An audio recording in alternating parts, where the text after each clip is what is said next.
Nathan, I can't believe it. We've got 5 of the best-selling mid-size sedans in North America right behind us. Chrysler flew us out here to test drive the new Chrysler 200. But what other vehicles do they provide? Well, we have a few. We have the Honda Accord, the Toyota Camry, the Ford Fusion, and the Nissan Altima. All of them are very competitive in this class. And we're going to mash them up together because some have the 4-cylinder and some have the 6-cylinder. So this is a proper TFL mashup, and that is coming up on the Fast Lane Car.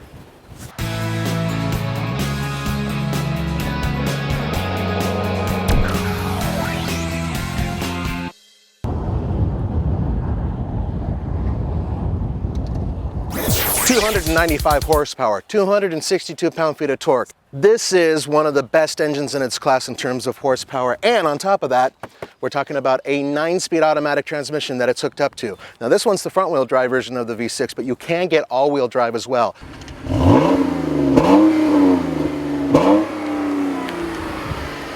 You know what's really weird? I wasn't expecting this engine to sound so throaty, but it actually does sound pretty good. It's kind of beefy. There is a 4-cylinder available, but with the 4-cylinder, you cannot get all-wheel drive. All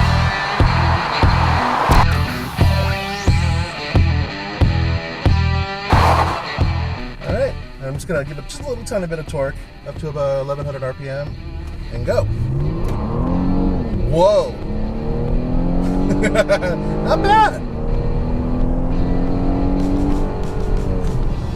Okay.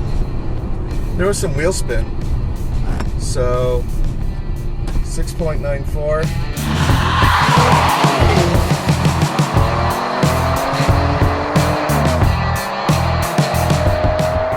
All right, guys, I've got the Monroney, or the sticker, for the Honda Accord. It retails for $32,900, and this is the 2014 Accord EXL, of course, and it has a 270 horsepower engine with 24 valves, 6-speed automatic transmission, and anyway, you know the rest. So let's take it for a ride and see how it compares to the new Chrysler 200.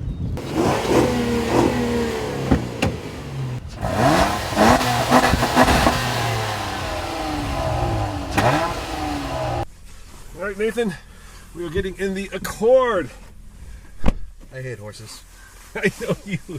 They're better for eating than riding. Oh, stop it. They're beautiful.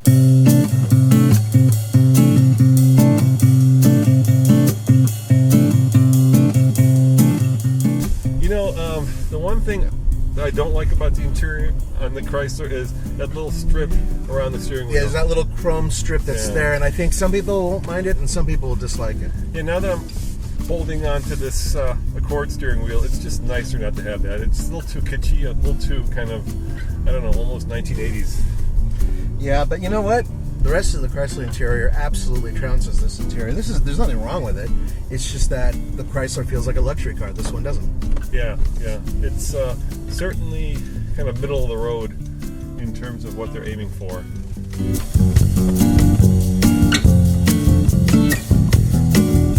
You guys may be wondering who we're waving to when we do these things. Sometimes there's guys who are working at special companies to make sure we're not running into anybody else. And in this case, we were at a ranch and to make sure we didn't run into any horses, which would have been such a shame.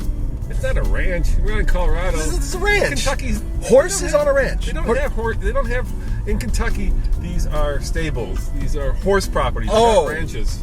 Pardon-moi. Come on. Ridiculous. All right. So I have to also say that I think the Accord seats are more comfortable. I find Chrysler seats to be a little bit hard. They're about the same to me. You know, I guess that. Well, they're about the same to me. Yeah, I like the Accords a little bit better. And the one thing that this car is not available in, which of course the Chrysler is all-wheel drive. That's right. You can get all-wheel drive with the V6 only. Yes, with the V6 only. This also has a 6-speed automatic. The Chrysler has a 9-speed automatic. And the Chrysler has, like this one, a 4-cylinder option. Although this also has that amazing hybrid. That plug-in hybrid, which is just blows us away. 50 MPG. Just incredible. Good for Honda.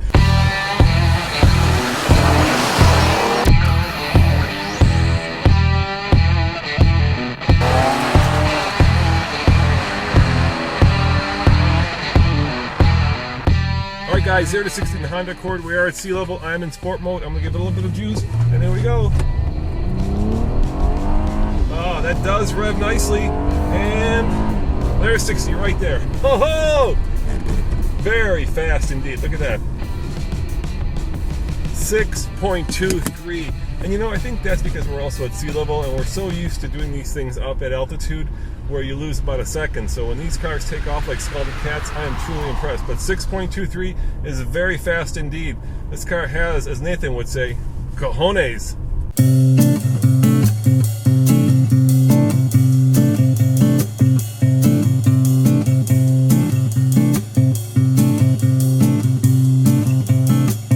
At $38,470, this Ford Fusion Titanium is pricey.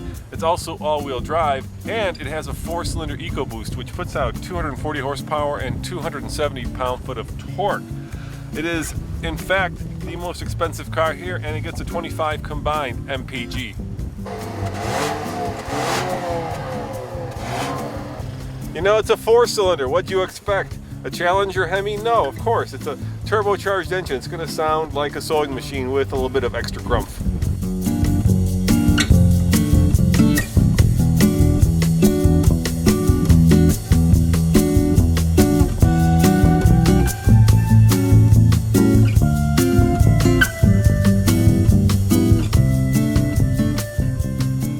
Nathan, call me a sucker, but I like this car a lot.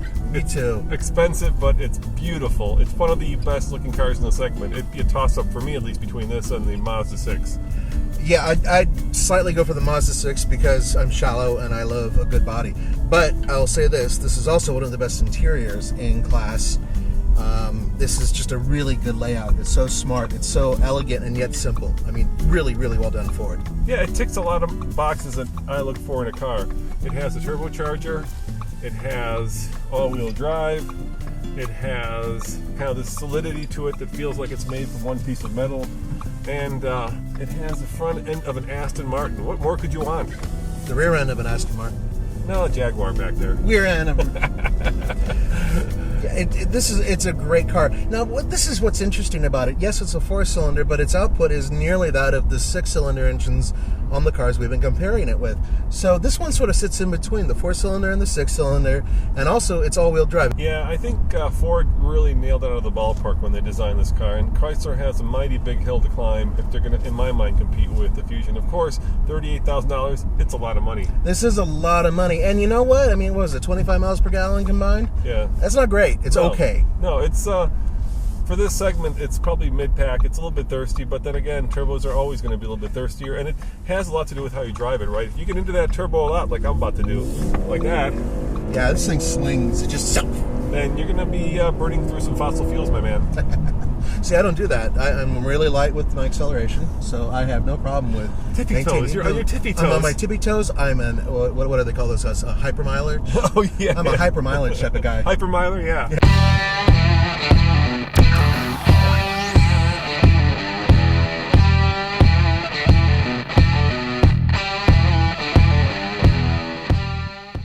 0 to 60 in the Fusion. I'm going to build up the turbo just a little bit.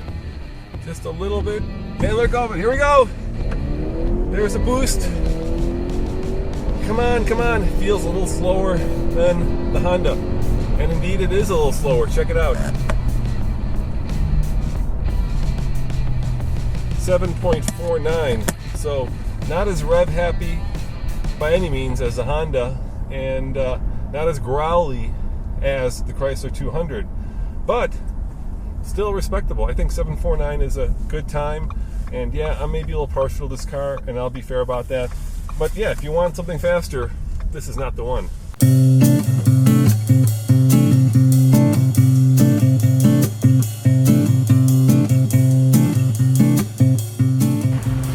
Well, this is the Toyota Camry, and this one has the 2.5-liter 4-cylinder engine, and as equipped with really one option, the power seat, $25,000.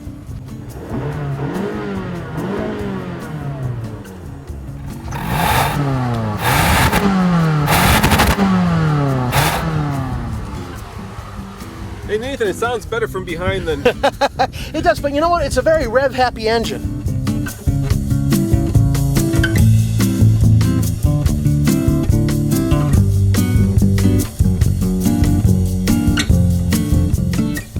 Unfortunately, Nathan and I lost the audio portion of our Camry review, but we both agreed that the Camry's interior was on par with the Honda Accords. However, the Camry was starting to feel a little bit long in the tooth.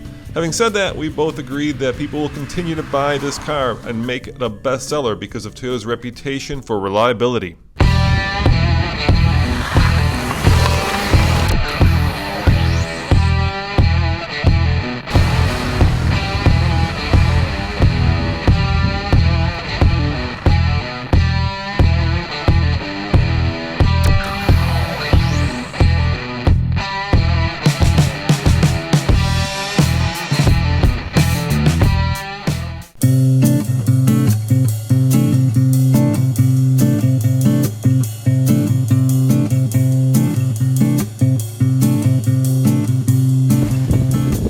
So what we have here is a Nissan Altima. This has the 2.5 liter 4-cylinder engine with a continuously variable transmission, a CVT. Yay! What's the MPG combined? The MPG combined on this baby is 31 MPG. That's pretty good. That's really good. Yeah, that's about the best in this class.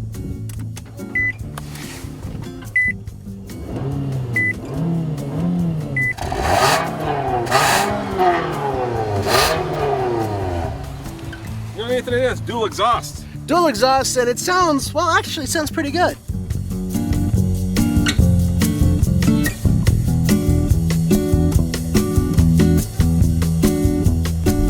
Once again, Nathan, we are now in the Nissan Altima, and I know it's not apples to apples, but these are cars that Chrysler has provided to us, so we're doing the best that we can given what we have. Yeah, with the 2.5 liter 4-cylinder engine, this competes with the Chrysler's 4-cylinder engine. So they do compete. This one has a continuously variable transmission, and out of all the vehicles it competes with, this is the only one with a CVT. So that's good, I guess. And in terms of, well, see, this is the problem right here. Écoutez. Yeah, I know.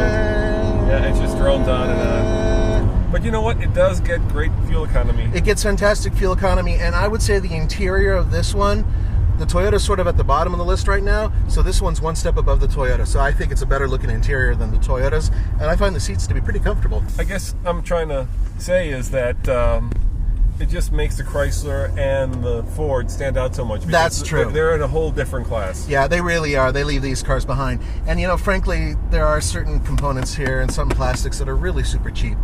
But this is built in Tennessee, which is just down the road. So there's like a family feud already right here. You know, it wants to do well in Kentucky. And it does ride and drive nicely.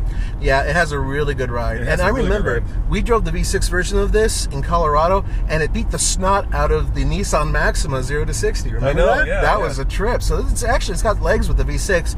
With the 4-cylinder, I suspect it'll be around the same time as the Toyota Camry. You're thinking 9 seconds? I'm going to say it's faster. I'm going to say you're in your 8 seconds, yeah. Give it a shot. Okay, we'll find out. Give it a shot.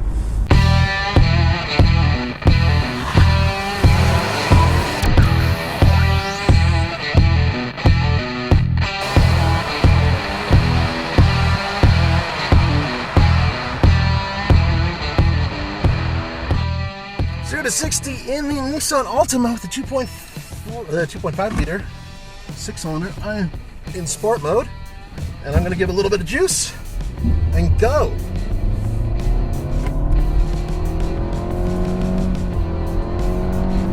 Interesting how it kind of goes up there and it kind of ying, ying, ying, ying.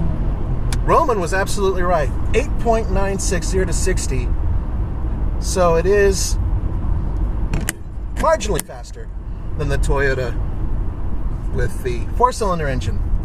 My, that is a pretty shade of blue, Nathan. So the question is, if it were your money, your hard-earned dollars, which of these vehicles would you buy? The Honda Accord with the 4-cylinder and the manual transmission, but it's not here right now. Because of that, I would say probably the Chrysler with the V6. And I am a sucker for a good-looking car, so I will always go where my heart goes, and that's the Ford Fusion, because it's just damn sexy. As always, this is Nathan. And Roman saying thanks for watching, and check out tflcar.com for news, views, and reviews. All right, which one do you want to take home? The one with the nicest looking interior, and that is the Chrysler. You have to agree. The Fusion. The Fusion. This is it. All right, see you next time.